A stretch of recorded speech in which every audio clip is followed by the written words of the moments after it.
Hello everyone and welcome back to another video from Finance and Crypto Guide. In this video, I'm going to show you how to sign up and create a new account on Bitpanda. So let's get started right away.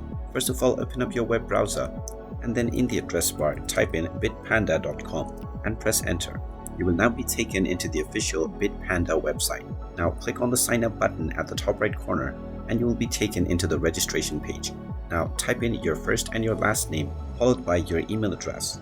You can then type in your preferred password for your account and then choose your country of residence. Then agree to the terms and conditions as well as the privacy policy.